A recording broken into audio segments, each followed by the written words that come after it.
Pakiwariin mo ulit. Isang babae na inalok na maging propesora sa Czech Republic. Tinalikdan ang lahat dahil sa pag-ibig at pinili ang Pilipinas. Matapos ang 10 taong malayo sa kanyang tinubuang bayan at namuhay sa Pilipinas. Ang pangyayaring naganap nang sa wakas ay makita niya ang kanyang mga magulang ay hindi mo talaga inaasahan. Kung pakikinggan mo ito hanggang sa huli, tiyak na maiinit din ang iyong puso.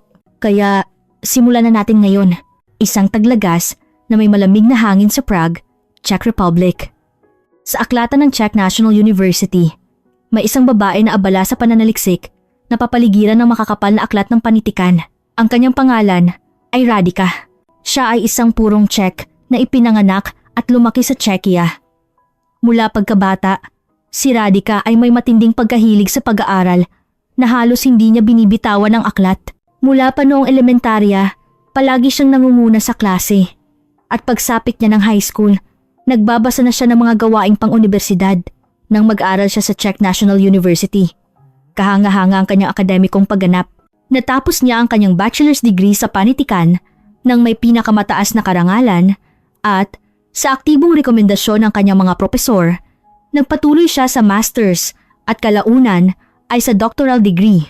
Partikular, ang kanyang tesis sa larangan ng pananaliksik sa panitikan ng silangan ay lubos na pinahahalagahan ng akademya. Ang kanyang mga kasamahan sa laboratorio ay nagbibiro na may halong seryosong tono kung nandito si Radika. Ang ating laboratorio ay magiging pinakamahusay sa Europa. Ang kinabukasan ay napakaliwanag para kay Radika nang makuha niya ang kanyang PhD. Inalok siya ng assistant professorship mula sa Free University of Berlin sa Germany at isang posisyon bilang research fellow mula sa Sorbonne University sa France. Bukod pa rito, nakatanggap din siya ng tawag mula sa Oxford University sa England. Ipinagmamalaki ng kanyang mga magulang ang tagumpay ng kanilang anak na nagsasabing ang aming Radika ay magiging isang scholar na kinikilala sa buong Europa.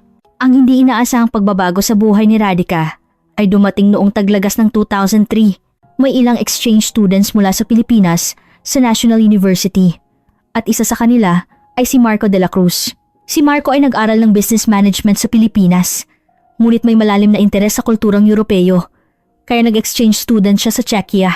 Ang una nilang pagkikita ni Radika ay talagang nagkataon. Nagsimula ito ng tulungan ni Radika si Marco na nahihirapan magbasa ng isang aklat na nakasulat sa Czech sa aklatan. Gusto mo bang tulungan kita? Tanong ni Radika sa Ingles. Kalaunan, inamin ni Marco na nagulat siya at nagpapasalamat sa parehong oras. Hindi siya makapaniwala na isang napakagandang babaeng Czech ang unang lumapit sa kanya, isang Asyano. Sumagot si Marco sa paslit na Ingles. Maraming salamat.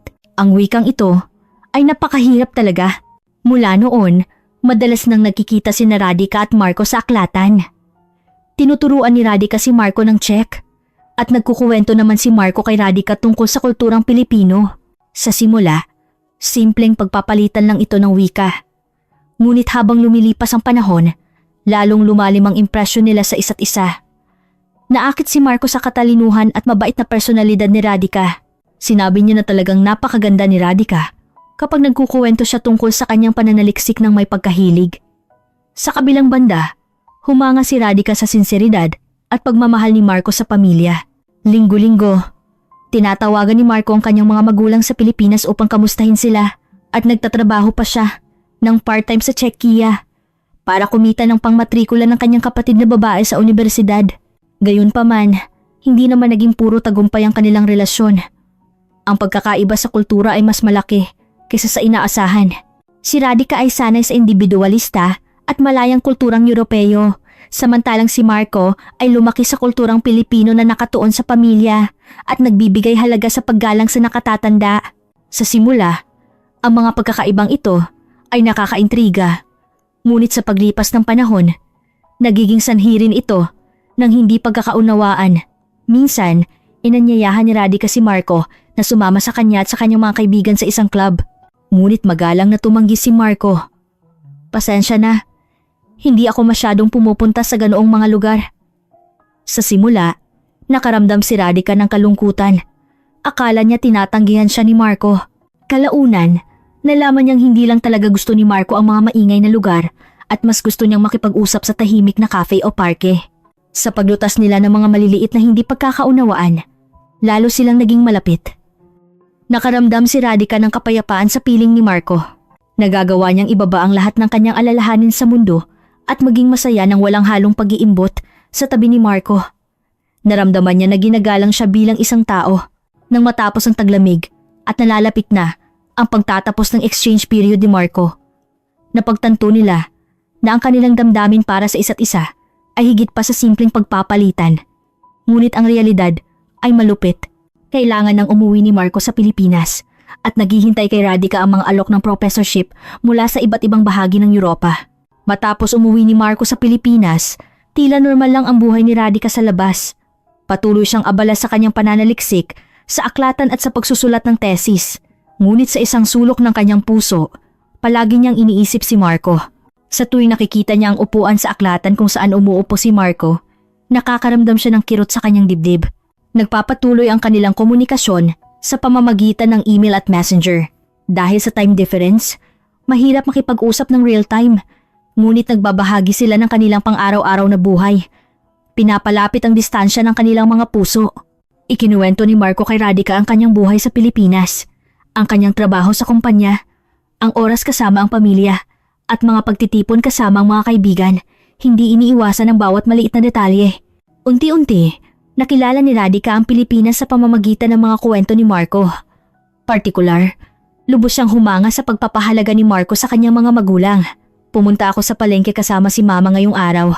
Talagang natuwa siya nang bilhan ko siya ng paborito niyang prutas. Nakangiting binasa ni Radhika ang mensahe ni Marco. Samantala, sa paligid ni Radhika, lalong tumitindi ang pressure tungkol sa kanyang career. Hinihinga na siya ng huling sagot ng Free University of Berlin tungkol sa assistant professorship at naghihintay din ng Sorbonne University ng desisyon tungkol sa research fellowship. Nag-aalala ang kanyang mga magulang. Hindi natin alam kung kailan pa uli darating ang ganitong pagkakataon, kaya mas maganda kung magdesisyon ka na agad. Ang ama ni Radhika, si Rudolf, ay isang kilalang propesor ng kasaysayan sa Czechia. Nais niyang maging mas mahusay na scholar ang kanyang anak kaysa sa kanya at ipinagmamalaki niya si Radhika na nakakatanggap ng tawag mula sa pinakamahusay na universidad sa Europa. Radhika, ikaw ang aming dangal. Napakaganda kung magiging propesor ka sa Berlin o Paris. Madalas niyang sinasabi. Nais din ng kanyang ina, si Katerina, ang tagumpay ng kanyang anak, ngunit napansin niyang tila may bumabagabag kay Radhika. Tila hindi lang para sa pananaliksik ang pag-upo mo sa harap ng computer hanggang gabi kamakailan, nag-aalala niyang binanggit. Isang araw, nakatanggap si Radhika ng isang email mula kay Marco na may espesyal na alok. Radhika, mahal na mahal kita. Iba man ang kultura at wika. Alam kong kaya nating lampasan ang anumang balakid kung magkasama tayo. Magpakasal ka sa akin. Pagkatapos basahin ang mensahe, tulala si Radhika sa ilang sandali. Sabay na dumating ang tuwa at pag-aalinlangan. Ramdam niya ang sinseridad ni Marco, ngunit ang kasal ay hindi lang isang bagay na idinidikta ng emosyon. Sa loob ng ilang araw, nasa matinding pag-aalinlangan si Radhika. Sa isang banda, mayroon siyang maliwanag na kinabukasan bilang isang scholar. Sa kabilang banda, mayroon siyang masayang pamilya, kasama ang taong mahal niya. Maingat siyang nagtanong sa kanyang mga kaibigan, ngunit halos lahat sila ay tumutol. Bakit mo tatalikuran ang pagiging propesor para pumunta sa Asya? Lalo na ang matalik niyang kaibigan na si Katerina, na mariing tumutol. Magbalik ka sa katinuan! Radhika! Gaano ka katagal nag-aral ng husto? Tatalikuran mo ang lahat para lang pumunta sa isang hindi mo kilalang bansa, ang Pilipinas? Ang pag-ibig ay mabuti, ngunit maging realistiko. Paano ka mabubuhay sa lugar na hindi mo naiintindihan ang wika at ganap na magkaiba ang kultura? Ngunit ang puso ni Radhika ay nakahilig na. Habang inaalala niya ang oras na kasama niya si Marco, napagtanto niya kung ano ang tunay na kaligayahan. Naunawaan niya na anuman ang tagumpay niya bilang isang scholar. Kung wala siyang taong mahal, ano ang saysay ng tagumpay na iyon? Nang ikwento niya ang relasyon niya kay Marco at ang plano nilang magpakasal sa kanyang mga magulang, ganoon nga ang kanilang reaksyon. Mariing tumutol ang kanyang ama. Hindi maaari at ang kanyang ina ay na-shock at nawala ng imik. Radhika, tatalikuran mo ba ang lahat ng pinaghirapan mo? Alam mo ba talaga kung anong bansa ang Pilipinas? Ang pagtutol ng kanyang ama ay talagang matindi. Ang aking anak ay maaring maging pinakamahusay na scholar sa Europa.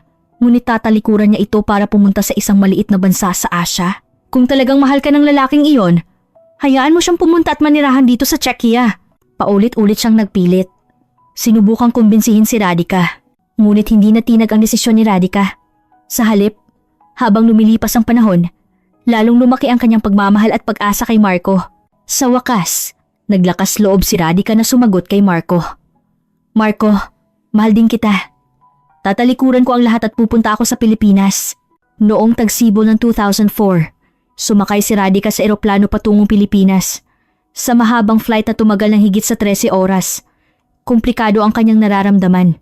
Naghalo ang pag-asa at takot, at ilang daang beses niyang tinanong ang sarili kung tama ba ang desisyong ito. Habang nakatingin sa mga ulap sa labas ng bintana, naisip ni Radhika ang lahat ng iniwan niya sa Czechia. Nang dumating siya sa Ninoy Aquino International Airport, matindi ang kanyang unang impresyon. Iba ang amoy ng asa, ingay, at ang espasyo na puno ng Tagalog ay labis na nakabibigla kay Radhika. Sinalubong siya ni Marco. Ngunit medyo iba ang hitsura niya sa airport kaysa noong nasa Czechia sila. Mas mukha siyang matatag at puno ng kumpiyansa sa Pilipinas. Radhika, talagang dumating ka, ang unang sinabi ni Marco. Nagtitigan sila sandali sa airport.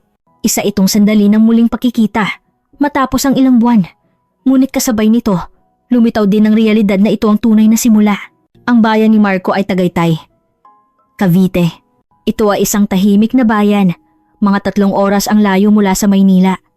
Nang dumating si Radhika sa unang pagkakataon, sinalubong siya ng buong pamilya ng kanyang biyenan. Mahigpit na hinawakan ng biyenan niyang babae, si Aling Teresita. Mamatere ang kamay ni Radhika at sinabing, "Ang layo ng pinanggalingan mo. Napagod ka siguro." Bagamat halos walang alam si Radhika sa Tagalog, ramdam niya ang init ng kanyang puso. Ang biyena niyang lalaki, si Mang Ricardo, Papa, ay tahimik, ngunit magalang siyang bumati kay Radhika. Sinubukan niyang ipahayag sa Ingles ang ibig sabihin ng, "Salamat at naging bahagi ka ng aming pamilya." Bagamat paslit ang Ingles, malinaw ang kanyang sinseridad. Ang kapatid ni Marco na si Mika, na nag-aaral ng Ingles sa universidad, ay malaking tulong sa komunikasyon ni Radhika. Gayunpaman, ang unang hapunan ay isang malaking pagsubok para kay Radhika. Mahigit 10 putahe ang inihanda sa hapagkainan, ngunit wala siyang ideya kung ano ang uunahin at kung paano kainin ng mga ito. Nahirapan din siya sa paggamit ng tinidor at kutsara. Filipinos used them, but the etiquette was still foreign to her. Bagamat naghanda ang pamilya ng kutsilyo at tinidor para sa kanya, lalo lang siyang nakaramdam ng pagkahiya. Nang nag-aalalang magtanong si Marco, "Ayos ka lang ba?" Pilit nang ngumiti si Radhika at sumagot, "Ayos lang." Ngunit sa kanyang puso, nagtatanong siya, "Kaya ko ba talagang umangkop dito?"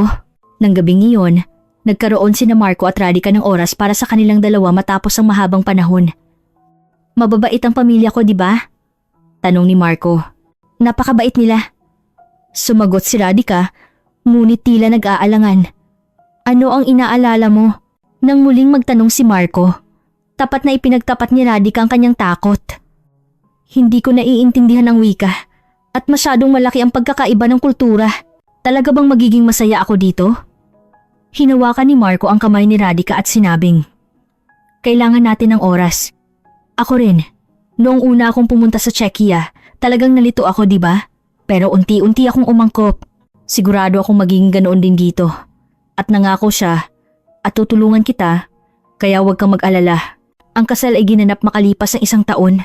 Dahil sa distansya, nahirapan ang pamilya ni Radhika sa Czechia na dumalo at nagpadala sila ng pagbati sa pamamagitan ng video call mula sa malayo. Habang lumuluha, sinabi ng ina ni Radhika sa screen, "Mabuhay kang masaya." Bagamat nakasimangot pa rin ang kanyang ama, hindi niya nakalimutang sabihin, manatiling malusog. Ang kasal sa Pilipinas ay isa pang pagkabigla para kay Radhika. Ito ay ganap na naiiba sa kasal sa Czechia. Ang pagsusuot ng tradisyonal na Filipiniana, instead of shiromoko, ang mga ritual, ang pagpapalitan ng sumpaan sa harap ng maraming bisita lahat, ay hindi pamilyar at nakakabigla.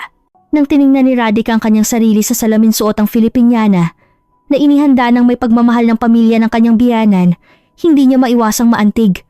"Ang ganda mo talaga, ate." Sa salita ni Mika, naramdaman niya ang taos-pusong pagtanggap. Ang bahay ng bagong kasal ay isang maliit na apartment na inihanda ni Marco ng maaga. Ito ay napakaliit kumpara sa malalaking bahay sa Czechia, ngunit sapat na ito para sa kanilang dalawa. Habang nililibot ni Radhika ang bahay, napagtanto niya, ito na ang bahay namin. Ngunit ang katotohanan ay mas mahirap kaysa sa inaasahan. Si Marco ay abala sa kanyang trabaho at halos wala sa bahay sa araw.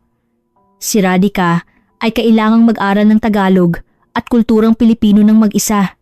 Sa simula, ang pagpunta lang sa grocery ay isang malaking pakikipagsapalaran. Madalas siyang nalilito sa supermarket dahil hindi niya mabasa ang mga pangalan ng produkto sa Tagalog. Partikular, nalilito siya sa mga abiso mula sa condo administration office na hindi niya maintindihan. Isang araw, nakalimutan niya ang abiso tungkol sa water inspection at biglang nawala ng tubig, kaya nagpanik siya. Noong oras na iyon, tinulungan siya ng isang ginang mula sa katabing unit at naunawaan niya ang sitwasyon. Ngunit sa kabaitan ng ginang na iyon, halos lumuha si Radhika, ang unang taglamig matapos ang kasal. Naranasan ni Radhika ang tindi ng init sa Pilipinas or a short period of cold in Tagaytay. But the shift is the main point. Bagamat malamig din sa Czechia, iba ang pakiramdam ng init or dry cold ng Pilipinas. Noong panahong iyon, nagdadalang tao si Radhika sa kanilang unang anak. Masayang balita ito, ngunit malaki rin ang alalahanin. Napakahirap na kailangan siyang magpatingin sa ospital sa Tagalog at kailangan kumain ng pagkain na pamilyar sa Pilipinas. Hindi niya lubos na maintindihan ang paliwanag ng doktor sa OB-GYN, kaya kailangan ni Marco na mag-absent sa trabaho para samahan siya. Lubos na ikinatuwa ng binan niyang si Mama Tere ang pagbubuntis ni Radhika at sinubukang tumulong sa maraming paraan. Ngunit minsan, ang pagtulong na iyon ay nakakabigla rin kay Radhika. Ang mga bawal na pagkain para sa buntis sa Pilipinas ay lubos na naiiba sa Czechia. Hindi raw siya dapat kumain ng malamig na pagkain habang buntis, sabi ni Mama Tere. At gusto sanang itanong ni Radhika, bakit? Ngunit dahil sa hirap sa wika, tumango na lang siya. Ang pinakamahirap para kay Radhika noong nagbubuntis siya ay ang kalungkutan. Si Marco ay abala sa trabaho at wala siyang kaibigan sa paligid niya na mapagkatiwalaan. Hindi rin madali ang makipag-ugnayan sa pamilya niya sa Czechia dahil sa time difference, lalo na kapag matindi ang kanyang morning sickness. Hindi niya matanggap ang amoy ng pagkain sa Pilipinas at madalas siyang hindi kumakain ng maayos. Ang pinaka nag-aalala kay Radhika ay ang kanyang biyenan. Bagamat hindi sila nakakapag-usap, mas alam niya kaysa kanino man ang hirap ng kanyang manugang. Isang araw, nang nakita niyang nakaupo si Radhika sa veranda at nakatingin sa labas, tahimik siyang umupo sa tabi nito at hinaplos ang kanyang kamay.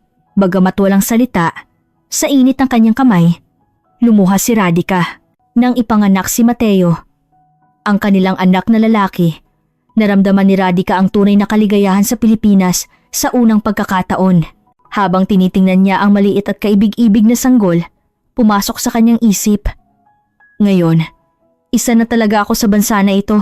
Ngunit kasabay nito, nagsimula rin ang bagong alalahanin tungkol sa pagpapalaki ng bata. Ang paraan ng pagpapalaki ng bata sa Pilipinas, ang diapers, ang mga bakuna lahat ay naiiba sa Czechia. Partikular, ang postpartum confinement period ay talagang hindi pamilyar na karanasan kay Radhika. Hindi niya maintindihan na kailangan niyang manatili sa loob ng bahay sa loob ng isang buwan at kumain ng masustansyang lugaw at sabaw. Sa Czechia, bumabalik sila sa pang-araw-araw na buhay sa loob ng isang linggo pagkatapos manganak, kaya ang kultura ng postpartum care sa Pilipinas ay tila napakahigpit. Naiipit ako, gusto kong lumabas, sabi ni Radhika kay Marco. Sumagot si Marco.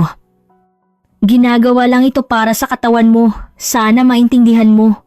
Si Mama Tere ay nagluluto ng masustansyang pagkain araw-araw para sa postpartum care ni Radhika. Sa simula, inakala ni Radhika na kulang ito. Ngunit sa paglipas ng panahon, unti-unti siyang nasasanay sa lasa. At habang nauunawaan niya ang sinseridad ni Mama Tere sa pagluluto, unti-unti niyang sinimulang tanggapin ang kulturang Pilipino. Sa pagpapalaki niya ng kanyang anak, nagdesisyon si Radhika na kailangan niyang mag-aral ng masigasig ng Tagalog. Inisip niya na kung mag-aaral si Matt at hindi marunong magtagalog ang kanyang ina, magiging pabigat ito sa bata. Kaya tuwing natutulog ang bata, binubuksan niya ang kanyang textbook sa Tagalog at nag-aaral. Ngunit ang realidad ay hindi madali. Napakahirap mag-aral ng bagong wika habang pagod sa pag-aalaga. Bukod pa rito, ang Tagalog ay may komplikadong gramatika at may mahirap na sistema ng paggalang po at opo. Isang araw, nag-video call si Radhika sa kanyang ina sa Czechia. Nag-alala ang kanyang ina nang makita ang hitsura ni Radhika sa screen. Mukha kang napakahirap. Nang sabihin ng kanyang ina, "Kung gusto mong umuwi, pwede kang umuwi anumang oras." Nawala ng imik si Radhika sandali. Talagang matindi ang pagnanais niyang umuwi. Nang gabing iyon, tapat na sinabi ni Radhika kay Marco ang kanyang nararamdaman. Ang hirap talaga. Hindi ko naiintindihan ang wika at masyadong magkaiba ang kultura. Iba rin ang paraan ng pagpapalaki ng bata sa Czechia. Kaya nalilito ako. Habang nakikinig si Marco kay Radhika, nakaramdam siya ng pagkahiya. Dahil ipinanganak at lumaki siya sa Pilipinas, natural lang ang lahat sa kanya, ngunit napagtanto niya na ang bawat araw ay isang bagong hamon para kay Radhika. At patawad, dapat mas marami akong naitulong. Sabi ni Marco habang hinahawakan ang kamay ni Radhika. Mula ngayon, babawasan ko ang trabaho ko at mas maraming oras akong gugugulin sa bahay. At mag-aaral tayo ng Tagalog ng magkasama. Sa taos-pusong pangako ni Marco, gumaan ng kaunti ang loob ni Radhika. Nang lumampas si Matt sa edad na 1 taon, sinimula ni Radhika ang pagsisikap na umangkop ng mas aktibo sa buhay sa Pilipinas. Ang una niyang ginawa ay sumali sa klase ng Tagalog na inaalok ng International Exchange Center sa kanilang lugar. Sa simula, nag-alinlangan siya dahil walang mapag-iiwanan sa bata, ngunit aktibong tumulong ang kanyang biyanan. "Ako na ang magbabantay kay Matt. Huwag kang mag-alala at pumasok ka sa klase." Sa klase ng Tagalog, nakilala ni Radhika ang mga babaeng dayuhan na may katulad na sitwasyon sa kanya. Mayroong si Tuyen mula Vietnam, si Maria mula sa Pilipinas or other province, si Sema mula Mongolia, at iba pang babae mula sa iba't ibang bansa na nag-aaral ng magkasama.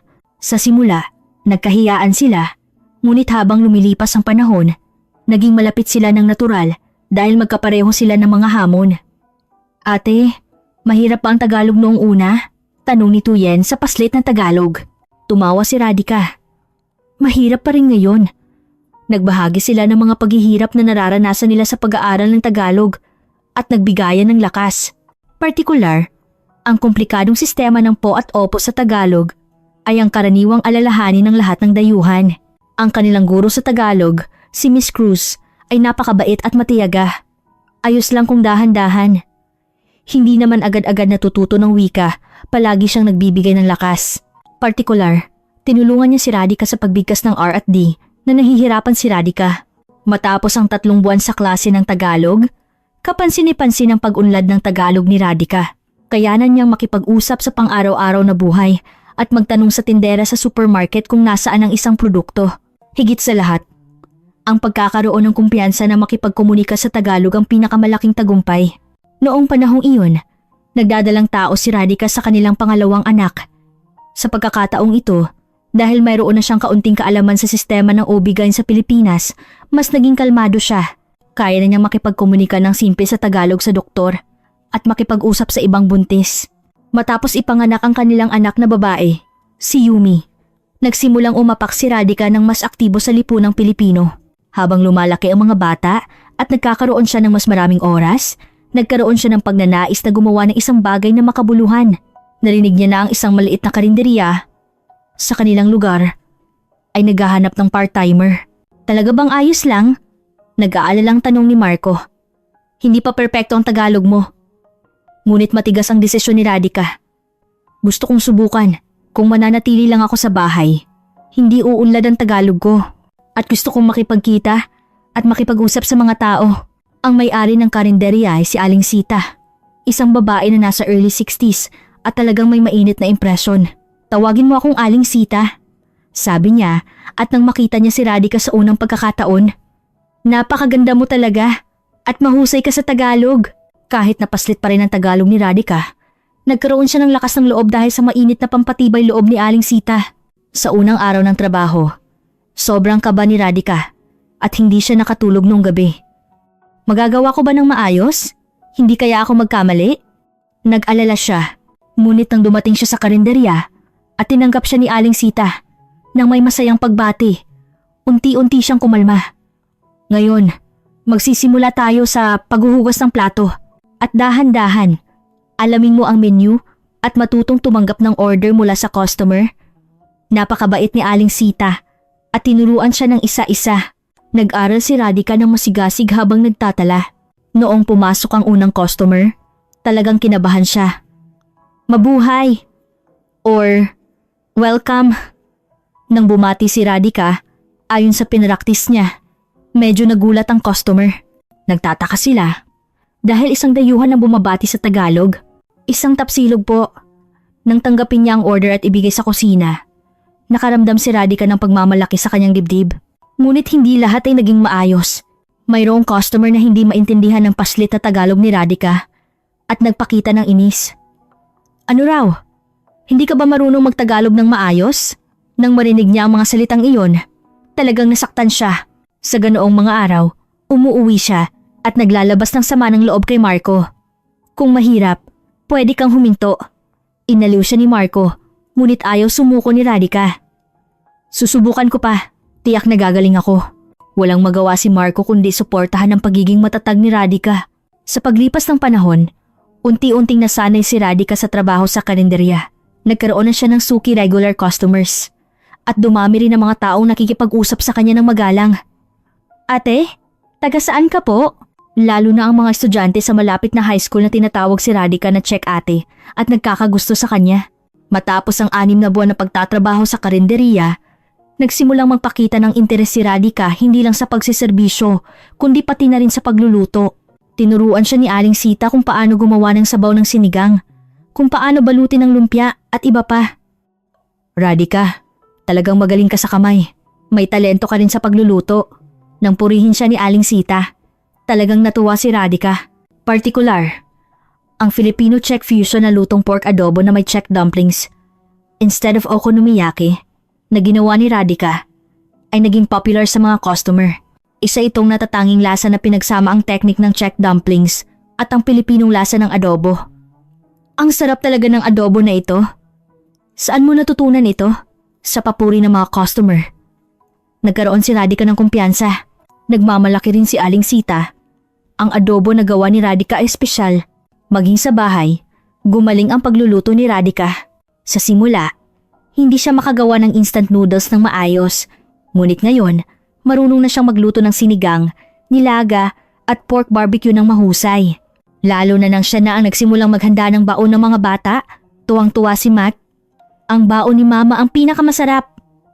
Nagulat din si Marco sa pagbabago. Minsan, nagulat siya. Hindi ko alam na ganun kakagaling magluto, Radhika. Partikular, ang Czech goulash instead of chesnechka na niluto ni Radhika ay naging paboritong putahe ni Marco. Napansin din ng pamilya ng biyena ni Radhika ang pagbabago. Ang kanyang biyena na babae ay masaya, ang manugang namin. Talagang naging Pilipino na at nagbiro ang kanyang biyena na lalaki. Madalas na kaming dumadalaw sa bahay ninyo para lang kumain ng luto ni Radhika. Nagpakita rin ng interes ang kapatid ni Marco na si Mika. Ate, turuan mo naman ako ng sikreto mo sa pagluluto. Gayunpaman, may isa pang hamon na naghihintay kay Radhika. Narinig niya ang balita na ang kaibigan niyang si Tuyen sa klase ng Tagalog ay susubok sa Filipino Language Proficiency Test. Ate, subukan din natin. Tingnan natin kung gaano na tayo kahusay sa Tagalog. Sa mungkahi ni Tuyen, naging interesado si Radhika. Ngunit hindi madali ang paghahanda para sa pagsusulit. Kaya na niyang makipag-usap sa pang-araw-araw na buhay. Ngunit kulang siya sa sistematikong kaalaman tulad ng gramatika at bokabularyo.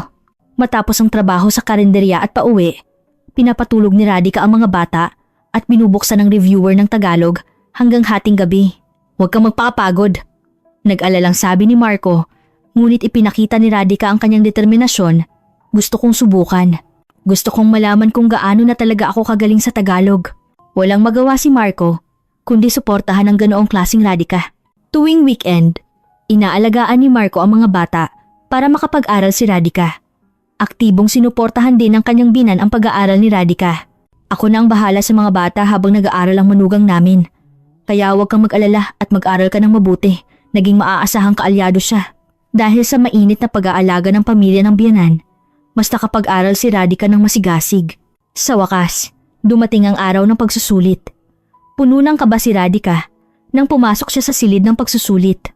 Ito ay isang pagsusulit na tumagal ng 3 oras, kasama na ang listening, reading at writing. Ngunit sa simula ay kinabahan siya, ngunit unti-unti niyang naipakita ang kanyang kakayahan na pinag-aralan niya. Kumusta? Tanong ni Tuyen pagkatapos ng pagsusulit. Hindi ko alam. Ginawa ko ang lahat ng makakaya ko. Nag-aalalang sumagot si Radhika. Kailangan pa nilang maghintay ng 1 buwan para sa resulta. Sa loob ng 1 buwan na iyon, patuloy na nag-aral ng masigasig si Radhika ng Tagalog. Nais niyang patuloy na umunlad, anuman ang maging resulta. Sinabi rin ni Aling Sita, kahit ano pa ang maging resulta, napakahusay mo na. Sa wakas, ang araw ng paglabas ng resulta. Puno ng kaba si Radhika nang nag-login siya sa website at nagulat siya nang makita niya ang resulta na lumabas sa screen. Ito ay isang napakagandang resulta para sa unang beses na kumuha ng pagsusulit sa wika. Marco, pumasa ako! Nang sumigaw si Radhika ng puno ng tuwa, nakisaya rin si Marco sa kanya. Ang galing mo talaga! Ang aming Radhika, dalubhasa na talaga sa Tagalog. Pumalakpak din ang mga bata nang makita ang masayang mukha ng kanilang mama. Ibinahagi rin nila ang magandang balita sa bahay ng biyenan. Ang galing talaga ng manugang namin. Mas masigasig pa sa Pilipino, sabi ng kanyang biyena na babae ng may pagmamalaki. Masaya ring sinabi ng kanyang biyena na lalaki. Si Radhika ang dangal ng aming pamilya. Naghawak din sila ng isang celebration party kasama ang kanyang mga kaibigan sa klase ng Tagalog. Pumasa rin si Tuyen at nakisaya sila ng magkasama. Ang galing talaga nating lahat. Nagyakapan sila ng may tuwa at naantig din ng ibang kaibigan. Matapos ang pagsusulit sa wika, nagsimulang makisali si Radhika na mas aktibo sa lipunang Pilipino. Partikular, nang pumasok ang mga bata sa paaralan, sumasali na rin siya sa mga pagpupulong ng mga magulang. Sa simula, nakakabigla ang makipag-usap sa mga magulang, ngunit unti-unti siyang nasanay. Nang mag-aral si Matt sa elementarya, sumali si Radhika sa parents orientation. Magandang hapon po, ako po ang ina ni Matt. Nang magpakilala siya, medyo nagulat ang mga magulang, ngunit agad silang naging palakaibigan. Taga saan po kayo? Taga Czechia po ako. Nang sumagot siya, Czechia? Ang layo pala ng pinanggalingan ninyo. Nagpakita sila ng interes. Partikular, agad silang naging malapit kay Emily Cruz, na ina rin ng kaklase ni Matt. Radhika, napakahusay mo talaga magtagalog. Mas magalang ka pa magsalita kaysa sa amin. Pinuri siya ni Emmy. Nagbahagi sila ng maraming kwento tungkol sa pag-aaral ng mga bata. Paano po ba ang edukasyon sa Czechia? Sa tanong ni Emmy. Ipinaliwanag ni Radhika ang sistema ng edukasyon sa Czechia. Sa Czechia, binibigyang halaga namin ang creativity ng mga bata. Hindi kami nagpapabigat ng maraming pag-aaral tulad dito, ngunit sa halip, mas maraming arts at sports ang ginagawa namin. Sa mga kuwentong ito, mas nakilala ng mga magulang si Radhika at naunawaan din ni Radhika ang kultura ng edukasyon sa Pilipinas. Ngunit minsan, mayroon ding mga paghihirap dahil sa pagkakaiba ng kultura. Nang magmungkahi sa meeting ng mga magulang na mag-ipon ng pera at magbigay ng regalo sa guro bilang pasasalamat, nag-alinlangan si Radhika. Sa Czechia, karaniwan na magbigay ng personal na pasasalamat sa guro, ngunit naisip niya, dito sa Pilipinas, ganito ang karaniwang paraan kaya natural lang niyang tinanggap ito. Nagpatuloy din ang trabaho niya sa karinderya. Ngayon, napakahusay na ni Radhika na kaya na niyang patakbuhin ang tindahan ng mag-isa. Kapag may personal na lakad si Aling Sita, nagtitiwala siyang nagsasabi, Radhika, ikaw muna ang bahala sa tindahan ngayon. Partikular, ang mga menu na binuo ni Radhika ay naging popular sa mga customer. Ang Czech Pinoy Silog combining Czech sausage, technique with a Filipino silog meal ay lalong nagustuhan ng mga kabataan. Ang sarap talaga nito! Paano ka nakaisip ng ganyang ideya? Sa papuri, nakaramdam si Radhika ng pagmamalaki. Habang tinitingnan si Radhika, humanga rin si Aling Sita. Radhika, para kang henyo sa pagluluto. Ilang dekada na akong nagtitinda, pero hindi ko naisip ang ganyang creative na menu. Nakatulong din ang natatanging ideya ni Radhika sa pagtaas ng benta ng tindahan. Isang araw, humingi ng interview kay Radhika ang isang lokal na pahayagan na naghahanda ng artikulo tungkol sa multicultural families. Sa simula, nag-alinlangan siya. Ako ba ay karapat-dapat? Ngunit sa pampatibay loob ni Aling Sita at ng mga tao sa paligid niya, pumayag siyang magpa-interview. Ano po ang pinakamahirap sa inyong buhay sa Pilipinas? Sa tanong ng reporter, sumagot si Radhika. Sa simula, Ang wika at pagkakaiba ng kultura ang pinakamahirap, ngunit dahil sa tulong ng mga tao sa paligid ko, unti-unti ko itong nalampasan. Idinagdag niya rin, ramdam ko na talagang malalim ang pagmamahal ng mga Pilipino. Matapos lumabas ang artikulo sa pahayagan, naging sikat si Radhika sa kanilang lugar. Siya yung check na lumabas sa pahayagan. Napansin na siya ng mga tao. Nagpakita rin ng interes ang mga customer sa karinderiya. Nakita namin sa pahayagan, ang galing ninyo po. Ngunit minsan, nakakabigla rin ng biglaang atensyon. Gusto ko lang mamuhay ng normal. Minsan, inamin niya kay Marco. Pero, nagbibigay ka ng magandang impluwensya sa maraming tao, hindi ba? Dapat mong ipagmalaki. Pinalakas siya ni Marco. Noong panahong iyon, nagkaroon si Radhika ng bagong pagkakataon. Inalok siya ng City Hall na maging mentor sa programa ng suporta para sa multicultural families. Magagawa ko ba? Nag-alinlangan siya, ngunit naisip niya na magiging malaking tulong siya sa ibang mga dayuhang babae na may katulad na mga alalahanin sa kanya. Sa unang araw ng mentoring, puno ng kaba si Radhika nang bumisita siya sa City Hall. Naroon ang mga babae mula sa Vietnam, Pilipinas, China, Russia at iba't ibang bansa. Magandang araw po. Ako po si Radhika, galing po sa Czechia. Nang magpakilala siya, nakinig ang lahat ng may interes. Ate, ano po ang sikreto ninyo para umangkop sa buhay sa Pilipinas? Sa tanong, tapat na ikinuwento ni Radhika ang kanyang karanasan. Ako rin, talagang nahirapan nung una. Maraming beses akong gustong sumuko. Ngunit sa patuloy na pagsisikap, unti-unti, narating ko ang kinalalagyan ko ngayon. Partikular, nang tanungin siya, paano po kayo nag-aral ng Tagalog? Ibinahagi niya ang mga konkretong paraan. Pumasok ako sa klase ng Tagalog. Nanood ako ng balita sa TV ng may subtitle. At higit sa lahat, nagsikap ako makipag-usap ng madalas sa mga lokal.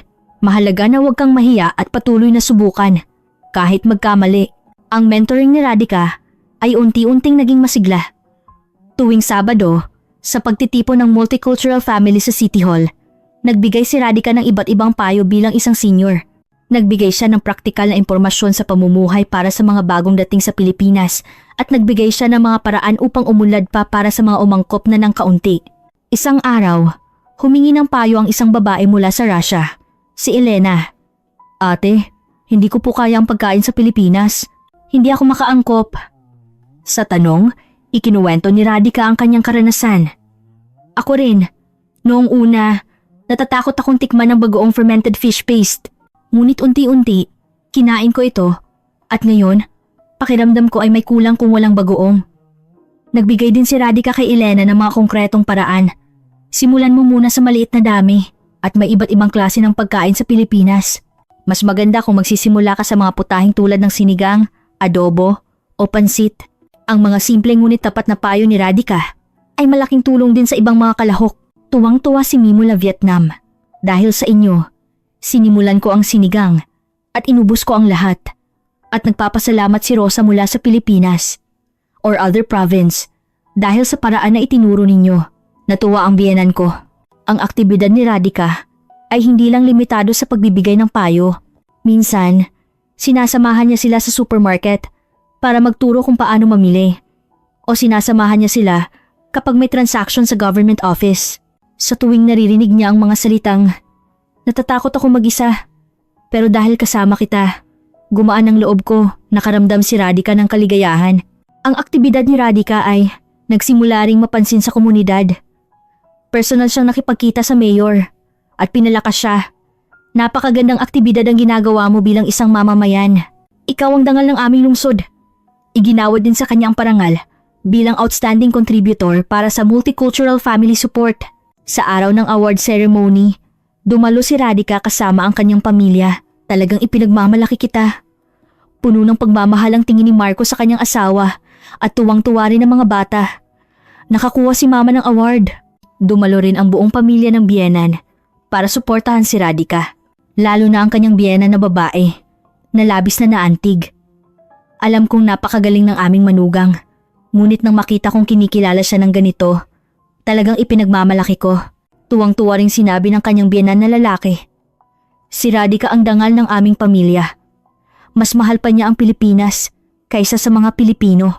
Gayunpaman, Sa gitna ng abalang aktibidad na ito, ang pinakamahalaga kay Radhika ay ang pamilya. Ano man ang mangyari, naglalaan siya ng oras para sa mga bata at hindi niya pinalalampas ang oras ng pakikipag-usap kay Marco. Madalas niyang sinasabi, dahil mayroon akong pamilya, nagagawa ko ang ganitong mga aktibidad. Partikular, ang makita ang paglaki ng mga bata ay ang pinakamalaking kaligayahan kay Radhika. Si Matt ay nasa grade 3 na ngayon at minsan ay nagtatanong, "Mama, turuan mo ako ng Czech." At si Yumi ay minsan ay nagmamalaki sa kanyang mga kaibigan sa kindergarten. Ang mama ko, galing sa Czechia. Habang tinitingnan niya ang mga bata, nagkaroon si Radhika ng layunin na palakihin ang mga bata upang ipagmalaki nila ang kultura ng dalawang bansa. Sa bahay, gumagamit sila ng Tagalog at Czech ng salitan at minsan ay nagluluto rin siya ng tradisyonal na pagkain ng Czech. Nagsimulang magpakita ng interes si Marco sa Czechia dahil kay Radhika. Minsan, sinabi niya na balang araw, gusto niyang pumunta sa Czechia at makita ang mga magulang ni Radhika. Natuwa si Radhika sa puso ni Marco. Sa simula ng kanilang kasal, siya lang ang nagsisikap na umangkop sa kulturang Pilipino. Ngunit ngayon, nagsisikap na rin si Marco na intindihin ang kultura niya. Isang araw, nagkaroon ng malaking pagbabago si Radhika. Matapos ang 10 taon, nagkaroon siya ng pagkakataon na bisitahin ang kanyang pamilya sa Czechia. Sa unang pagkakataon, pinayagan ng kumpanya ni Marco ang long leave at bakasyon din ng mga bata. Kaya napagdesisyonan nilang bisitahin ang Czechia bilang isang pamilya. Talaga bang pupunta tayo? Tila hindi pa rin makapaniwala si Radhika. Parang panaginip na makikita na niya ng personal ang kanyang mga magulang na nakikita lang niya sa video call sa loob ng 10 taon. Nagpakita si Marco ng pag-asa at kaba sa parehong oras. Sa wakas, makikita ko na ng personal ang inyong mga magulang. Habang naghahanda para sa pag-alis, pinili ni Radhika ang mga regalo para sa kanyang pamilya sa Czechia ng may pagmamahal. Naghanda siya ng tradisyonal na tsaan ng Pilipinas. Lumpia instead of nori, patis instead of miso, at barong Tagalog at tradisyonal na handicrafts. Partikular, naghanda siya ng espesyal na balot ng adobo na gawa niya at sabaw ng sinigang. Tuwang-tuwa rin ng mga bata na makikita na nila ang kanilang lola at lolo. Nag-practice si Matt na batiin ang kanyang lola. "Lola, mahal kita," sa Czech. At sinabi ni Yumi na gusto niyang isalin at kantahin ang isang awiting Pilipino sa Czech. Parehong matindi ang kuryosidad nila sa tinubuang bayan ng kanilang mama. Aktibong sinuportahan din ng pamilya ng biyenan ni Radhika ang pagbisita niya sa kanyang tinubuang bayan. "Dapat maghanda tayo ng regalo para sa mga magulang ng manugang natin," sinabi ng biyena na babae at naghanda ng tradisyonal na Filipino pastries at ginseng products. Tumawa ang biyena na lalaki. "Sabihin mo sa tatay ni Radhika na magdala ako ng isang bote ng Tanduay Filipino liquor at inumin ninyo ng magkasama." Sa wakas, ang araw ng pag-alis. Sumakay si Radhika sa eroplano sa NAIA nang may ganap na ibang pakiramdam kumpara noong una siyang dumating sa Pilipinas. 10 taon na ang nakalipas. Noon, puno siya ng takot at alalahanin. Ngunit ngayon, puno siya ng pag-asa at kumpiyansa. Ang lahat ng kanyang karanasan sa Pilipinas ay lalo siyang nagpatibay. "Anong lugar ang Czechia?" sa tanong ni Yumi. Sumagot si Radhika, "Napakaganda at napakabuting lugar. Magugustuhan ninyo rin." At sa kanyang puso, mayroon ding kuryosidad at kaunting kaba kung ano ang iisipin ng kanyang mga magulang sa kanilang pamilya. Pagdating sa Prague Airport matapos ang 13 oras na flight, napaisip si Radhika habang nilalanghap niya ang hangin ng kanyang tinubuang bayan. Ngunit ang nakakapagtaka, hindi siya nakaramdam ng lubos na kapayapaan, kundi pakiramdam niya ay isa siyang panauhin. Ginawa siyang Pilipino ng 10 taon. Nang makita niya ang kanyang mga magulang na naghihintay sa labasan ng airport, lumuha si Radhika. Ang kanyang ina ay tumanda na at ang buhok ng kanyang ama ay puti na rin. "Radhika!" Tumakbo ang kanyang ina at niyakap siya. At hindi nakapagsalita si Radhika sa loob ng ilang sandali habang nasa yakap ng kanyang ina. "Sila ba ang mga apo natin?" Tuwang-tuwang tanong ng kanyang lola nang makita si Matt at Yumi na yakap ng kanilang lola. Kahit na hindi sila nagkakaintindihan sa wika, hindi na kailangan ng salita sa ugnayan ng dugo. Nang batiin ni Marco ang mga magulang ni Radhika sa Czech, "Dobry den, tatinek a maminka." Magandang araw, tatay at nanay. Lubos na naantig ang mga magulang ni Radhika. Ang muling pagkikita sa pamilya sa Czechia ay talagang nakakaantig. Nagulat sila sa pagbabago ng kanilang anak matapos ang 10 taon. "Ang anak namin naging matatag at puno ng kumpiyansa. Tuwang-tuwa sila. Partikular, humanga sila. Ang galing. Nang makita nilang nakikipag-usap si Radhika sa mga bata sa matatas na Tagalog, ikinuwento ni Radhika sa kanyang mga magulang ang 10 taon niya sa Pilipinas. Ang unang paghihirap, ang pag-aaral ng Tagalog, ang trabaho sa karinderya, ang mentoring, at maging ang bagong trabaho niya bilang translator. Lahat ng karanasan ay tapat niyang ikinuwento. Habang nakikinig ang kanyang mga magulang sa kwento ng kanilang anak, minsan silang nag-alala at minsan naman ay ipinagmamalaki siya. Nag-alala talaga ako noong una. Paano ka mabubuhay ng mag-isa sa napakalayong bansa? Tapat na inamin ng kanyang ina at naunawaan ni Radhika ang puso ng kanyang ina. Pero ngayon ko nakikita, mukhang tama ang pinili mo. Nakakapanatag na makita kang masaya sa Pilipinas, sabi niya. Sa simula, medyo nag-aalangan pa rin ang kanyang ama dahil ito sa alaala ng pagtuto niya sa kasal ni Radhika. 10 taon na ang nakalipas. Ngunit habang nakikipag-usap siya kay Marco at nakikita niya ang pag-aalaga nito sa mga apo, unti-unti niyang binuksan ang kanyang puso.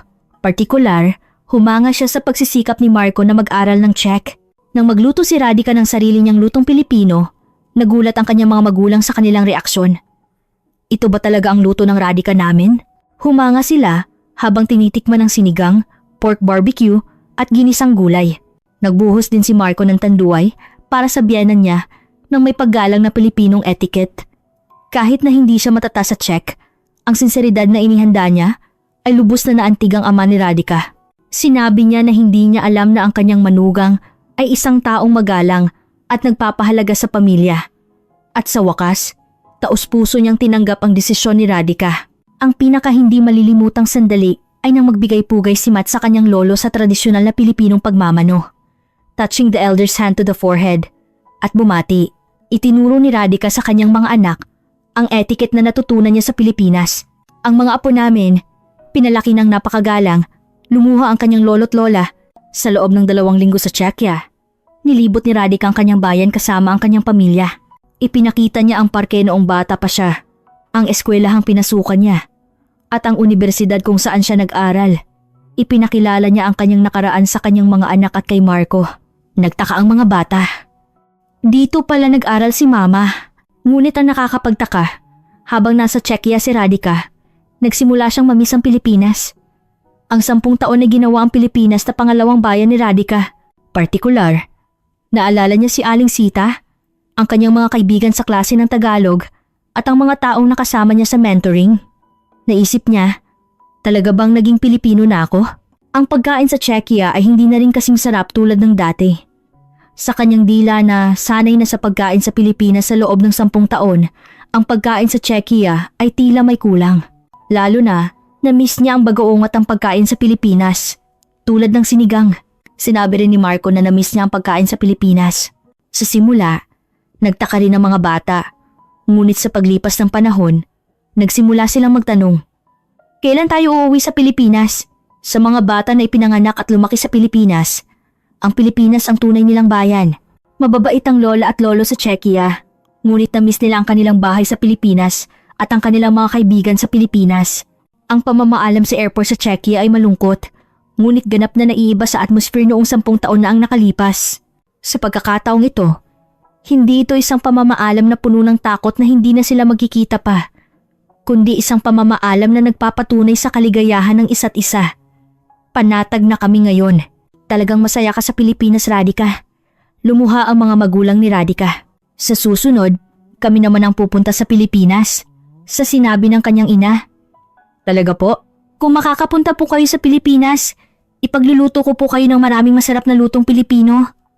Tuwang-tuwa si Radhika. Tumawa rin ang kanyang ama. Gusto ko pang uminom ng tanduay kasama ang manugang ko. Sa eroplano pabalik sa Pilipinas, binalikan ni Radhika ang nakalipas na 10 taon. Ipinagmamalaki niya ang sarili na nakagawa siya ng ganap na bagong buhay sa isang hindi niya kilalang bansa na tinatalikdan ng lahat nung bata pa siya. Ang paglampas sa lahat ng paghihirap tulad ng language barrier, pagkakaiba ng kultura at kalungkutan, at ang pag-abot sa kasalukuyan ay talagang ipinagmamalaki. Nang dumating siya sa NAIA, naramdaman ni Radhika na, umuwi na ako. Ang Pilipinas ay naging tunay niyang bayan ngayon. Sinalubong siya ng pamilya ng kanyang biyenan. Kumusta? Kumusta ang mga magulang mo sa Czechia? Nagpakita sila ng interes at nagtanong. Talagang natuwa po sila at sinabi po nila na bibisitahin nila ang Pilipinas sa susunod, sa sagot ni Radhika. Ganoon ba? Kung ganoon, dapat maghanda tayo ng taos-pusong pagsalubong. Nagsimula na silang magplano. Sa mainit na reaksyon na iyon, muling naramdaman ni Radhika na masaya siyang naging bahagi ng pamilyang ito. Nang umuwi sila, nag-ayos si Radhika ng mga larawan na kinuha niya sa Czechia at nakipag-usap kay Marco. Talagang makabuluhan, lalo na tila tinanggap na tayo ng iyong mga magulang. Kaya masaya ako nang sabihin niya na antig si Marco. Sa wakas, pakiramdam ko ay naging tunay tayong pamilya. Sagot niya ng gabing iyon. Matapos ang mahabang panahon, nakatulog ng mahimbing si Radhika sa kanilang bahay sa Pilipinas. Ang 2 linggo sa Czechia ay talagang makabuluhan. Ngunit mas kalmado at masaya siya sa Pilipinas. Ang 10 taon na ginawa si Radhika na ganap na ibang tao. Kinabukasan, bumalik si Radhika sa kanyang pang-araw-araw na buhay. Bumisita siya sa karinderiya, nagpatuloy sa mentoring, at nagpatuloy din sa kanyang trabaho bilang translator. Tuwang-tuwa si Aling Sita. Ang aming Radhika, bumalik na. Kumusta? At sinalubong din siya ng kanyang mga kaibigan sa klase ng Tagalog. Ate, namiss ka namin. Ibinahagi ni Radhika ang kanyang karanasan sa Czechia sa maraming tao, partikular sa mentoring ng multicultural families. Sinabi niya, kahit na bumalik ako sa aking bayan, mas naging komportable ako sa aking bahay dito sa Pilipinas na nagbigay ng lakas sa ibang mga dayuhan. Ibinahagi niya ang mensahe na kahit na mahirap sa simula, huwag kang susuko. Sa paglipas ng panahon, ang Pilipinas ay magiging tunay mong bayan. Ngayon, para kay Radhika, ang Pilipinas ay hindi lang isang bansa na pinuntahan niya dahil sa kanyang asawa. Ito ay naging tunay niyang bayan na pinili at itinayo niya. Bagamat ipinanganak siya sa Czechia, masasabing natagpuan niya ang kanyang tunay na sarili sa Pilipinas at naunawaan ni Radhika. Ang tunay na bayan ay hindi ang lugar na pinanganakan mo, kundi ang lugar kung saan mo isinasakatuparan ang iyong mga pangarap kasama ang mga taong mahal mo. Ang 10 taon sa Pilipinas ay hindi lang oras ng pag-aangkop, kundi oras ng pagpapala kung saan natuklasan niya ang isang bagong sarili at lumaki. Ito ang kwento ni Radhika mula sa Czechia, isang magandang kasaysayan na nilikha ng pag-ibig, pagiging matatag, at ang mainit na pag-aalaga ng mga tao sa paligid niya. Kung mayroon din kayong ganoong nakakaantig na kwento, ibahagi ninyo sa komento. Maraming salamat!